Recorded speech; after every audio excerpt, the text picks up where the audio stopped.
Ari tidak bersalah. Nah itu, Pak Budi Ari tidak bersalah dan beliau bukan koruptor. Nah, ini yang datang ini mewakilkan suara saya. Mewakilkan suara saya, berarti keren banget. Jadi apapun itu beliau mewakilkan suara saya. Saya itu tidak korupsi, tidak ini, tidak, pokoknya tidak, dan beliau akan menjelaskan semuanya. Jangan sampai Mas Dedi berpikir saya koruptor. Nah, gitu. Jadi ini adalah Bang Freddy Alek Damanik. Wah. Siap, Mas Dedi. Jubir perwakilan suara atau? Semuanya. Jubir di Projo, wakil ketua umum Projo. Ya, kuasa hukum juga. Kuasa hukum bisa. juga. Oke. Jadi Pak Budi Ari korupsi apa tidak? Sama sekali beliau sampai saat ini tidak pernah terlibat korupsi apapun. Kalau dalam konteks tema hari ini, judul, ya beliau tidak pernah terlibat atau bahkan tahu menahu tentang persekongkolan para tersangka terdakwa judul ini. Oke.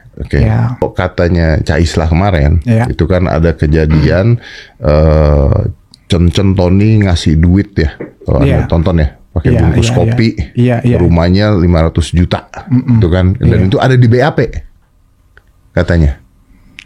Tapi di dakwaan tidak ada. Tidak ada di dakwaan. Di dakwaan tidak pernah ada itu. Makanya saya tanya ke beliau. Kebetulan beliau tadi baru sampai dari Maluku Utara, saya tanya, itu bagaimana cerita uang bungkus kopi itu? Hoax itu, nggak bener itu, nggak ada sama sekali itu. Itu kan nggak ada di dakwaan, kata dia. Kemudian, ya semua orang temuin saya di rumah. Ya, tapi semua berhubungan dengan pekerjaan. Oke, yang dikatakan Cak Islah di BAP itu menurut lu dan Pak Budi itu tidak ada ya? Di BAP saya tidak tahu, Mas, karena BAP itu tidak terbuka di publik. Tetapi di dakwaan itu tidak pernah ada. Di dakwaan tidak pernah ada? Tidak pernah ada.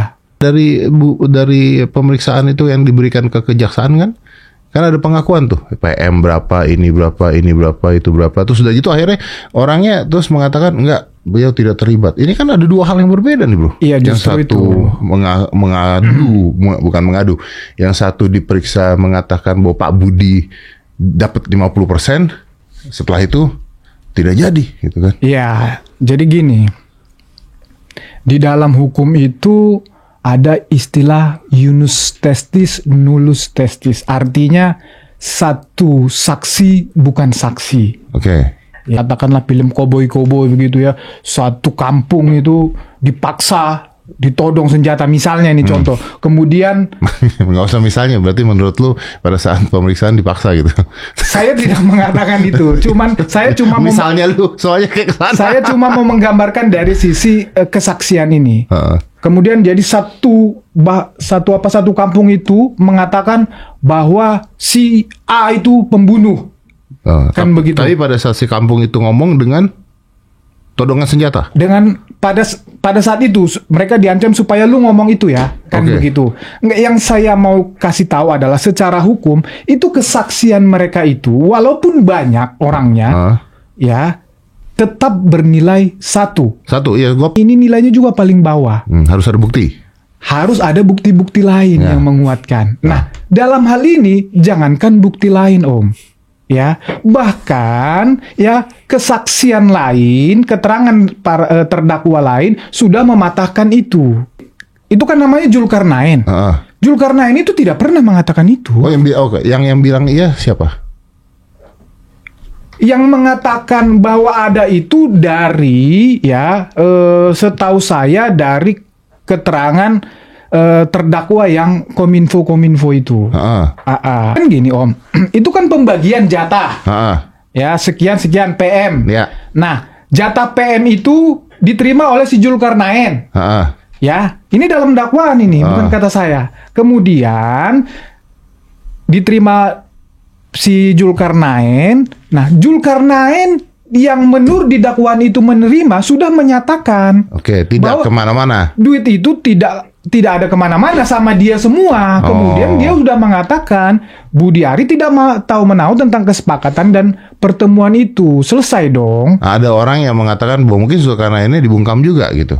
supaya dia nggak ngomong tentang Budiari misalnya. Ya gitu. Bisa saja, silakan saja. Tetapi kami juga punya bukti bahwa dia juga melapor. Dia juga melapor? Iya. Ke Propam. Kalau melapor ke Propam? Iya.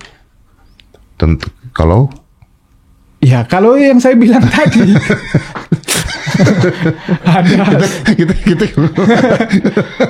Iya, jadi menurut dokumen yang kami terima, beliau melapor katakanlah ketidakprofesional ya. Ketidakpuasan lah gitu ya. Ketidakprofesional gitu loh. Ada, kita pegang nanti saya tunjuk. Berarti kalau menurut Anda yang Cak Isla ngomong nih Budiari yang minta mana nih Cencen listnya udah dikasih diblokir bla bla bla itu semua hoax ya? Hoax, itu 100% hoax. Kalau saya mau runut dulu sedikit ya. Biar publik paham kronologisnya ini. Budiari itu dilantik Juli 2023. Kasus itu? Kasus yang disidik ini Januari 2023 ini. Bahkan sebelumnya jauh ini sudah ada, Om. Tapi kan masanya bukan di sana, Pak. Masanya kan ketika Budiari merekrut orang lalu orangnya biar saya jelasin sedikit. Biar ini nyambung nanti. Nah, kemudian ini yang bermain ini ya ada di situ si Deden, si Agus, ya, kemudian Alvin Kemas. Ini si Alvin Kemas ini. Nah, mereka sudah main. Nggak ada yang mereka bebasnya. Nah, kemudian masuklah Budiari. Kemudian cuma 2 tugasnya. Fokusnya dari Presiden Jokowi pada saat itu, Om. Pertama, ya berantas judol. Yang kedua, ya benahi BTS itu. Tetapi ada mispersepsi yang dibangun oleh bahkan si Cak Isla, bahkan Prof Mahfud seolah-olah kan tadi kan framingnya ya seolah-olah dengan masuknya si Kismanto ini, ya dengan masuknya Kismanto ini pengamanan judol ini dimulai seolah-olah Budiari menempatkan si Adi Kismanto untuk ini memulai untuk mengamankan judol. Padahal sudah ada dari dulu. Diikutan. Dia diajak oleh orang-orang yang sudah ada ini. Gitu loh. Jadi publik harus tahu ini bahwa si Adi Kismanto ini digarap sama orang-orang ini. Diajak. Setelah pekerjaannya ini masif, Om. Kalau Anda mengatakan begitu, berarti saya bisa mengatakan Pak Budiari keprank. Ya ditipu. Niatnya si Budiari ini, Menteri Kominfo ini, merekrut si Adi Kismanto ini untuk membantu memberantas judol. Bukan seperti yang dibangun persepsi dia letakkan orang itu di situ untuk mengamanin situs judol. Bukan. Kinerjanya bagus ini orang. Si Adi Kismanto ini bisa kerja nggak sebenarnya? Kerjanya bagus. Om. Bagus banget. Kalau gue sih nggak butuh ijazah yang penting. Om kan tahu kan apalagi dunia digital begini. Dunia digital mah ada sarjana hukum kerjanya lebih bagus jadi produser gitu maksudnya. Bagus, Om. Tapi itu kerjanya profesional dan bagus. Terbukti itu. Sampai dia digarap sama orang-orang ini. Akhirnya ikutan korupsi dia. Ini Pak Budiarinya tidak tahu sama sekali. Pak Budiari tidak tahu sama sekali. Anda berani bersumpah Anda? Saya bersumpah. Ya, Om. Om tadi bilang. Ini suara Pak Budiari, ini suara Anda suara Budiari saya ya. Ya. Ini hampir tiap hari tampil di media, termasuk tampil di sini. Saya juga berdoa kepada Tuhan saya, Om. Saya mau bilang begini. Tuhan berikan saya hikmat. Apa yang keluar dari mulut saya ini tentang kebenaran, tentang keadilan. Oke. Gitu loh. Jangan framing ini terus dimain-mainkan, ya narasi ini terus digulirkan. Gitu loh, Om. Menurut Anda dan Pak Budiari bahwa ini ada penggiringan opini. Iya. Yang dilakukan oleh? Jadi saya jelaskan kronologis awal sedikit.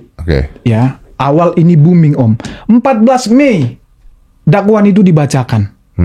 Ya. Kemudian Budiari itu dapat tugas khusus dari Presiden Prabowo yang ke Vatikan. Itu weekend itu, Om. Tiba-tiba saat dia di sana ini booming, Om. Boom. Itu Rabu, ini Sabtu. Ya. Berarti terstruktur. Di media itu Budiari terima jatah 50%. Budiari ya itulah narasi itu dibangun.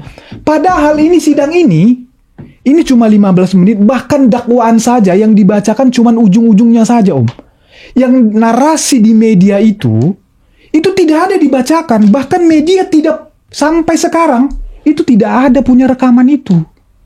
Tetapi, ya, yang di medsos, kemudian di TV, itulah framing itu kemana-mana, Om. Nah, menurut Anda terstruktur tidak? Sangat terstruktur, itu yang mau saya gambarkan. Berarti ada yang memainkan ini. Terstruktur ini? Sangat terstruktur, Om. Dan ada yang main? Ada yang main ini. Nggak mungkin tidak ada yang main. Wong ini sidang nggak ada yang meliput. Tiba-tiba boom. Dan ya diamplifikasi oleh, katakanlah, Budi Ari kan politisi juga, banyak lawannya, banyak yang gak suka sama orang ini. Ya mohon maaf saya kepada misalnya Cak Islah, mungkin ini satu aliran dengan, atau mungkin informasi mereka ini sama dengan Prof Mahfud misalnya. Begitu luar biasanya beliau memfitnah Budi Ari. Beliau mengatakan nih di media, ya, sudah ada berdasarkan rumor-rumor di kepolisian, sudah ada kok rekamannya, ya, video penangkapannya, nilai uangnya berapa, jumlahnya berapa. Padahal tidak ada tuh. Padahal tidak pernah ada itu. Oke.